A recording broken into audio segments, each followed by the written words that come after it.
Imagine a hypothetical situation. A fleet of 100 helicopters.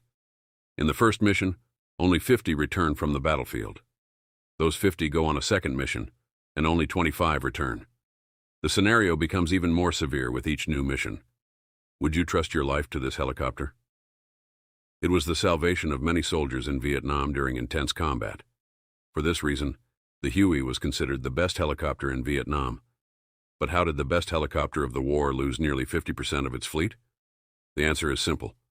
Because the Huey didn't lose 50% because it was bad. It lost them because it was everywhere. It flew thousands of missions, and different missions required different versions of the aircraft, some of which put them directly into the enemy's wall of fire. Welcome to the Military Air Archive.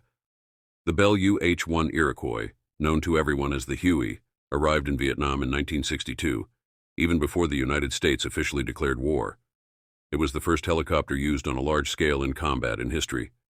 By the end of the conflict, 7,013 Hueys were sent to the theater of operations. They accumulated more than 7.5 million flight hours, the equivalent of flying nonstop for more than 850 years. Now look at the impressive number. Of those 7,013 helicopters, 3,305 were destroyed, nearly 50%, half of the entire fleet. But here is the main point. It wasn't due to a design flaw. Of the helicopters lost, about 1,925 were shot down in combat and 1,380 in operational accidents. The Huey was being used at the limit of what any machine could endure. Think about this. While a modern fighter jet might fly 100 missions and return home, some Huey units flew 10 missions a day. It was a war of total attrition. Why so much use? Because it did everything. Slick, the classic troop transport, carried up to 14 soldiers directly into hot landing zones. Dustoff, medical evacuation, saved thousands of lives by taking the wounded out of the middle of combat. Gunship, the armed UH-1B and UH-1C versions, became rocket and machine gun platforms that flew straight into the fight to protect the others. And it still did reconnaissance, command and control, smoke missions, all types of tasks.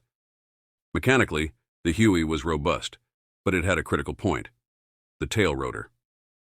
In the dense jungle of Southeast Asia, a single lucky shot from an AK-47 rifle into the tail mechanism could seal the aircraft's fate.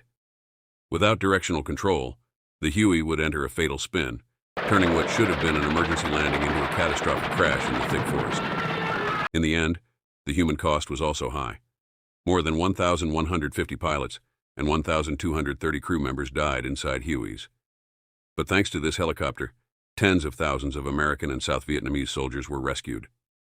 If you liked this video, leave a like and subscribe to the channel Military Air Archive.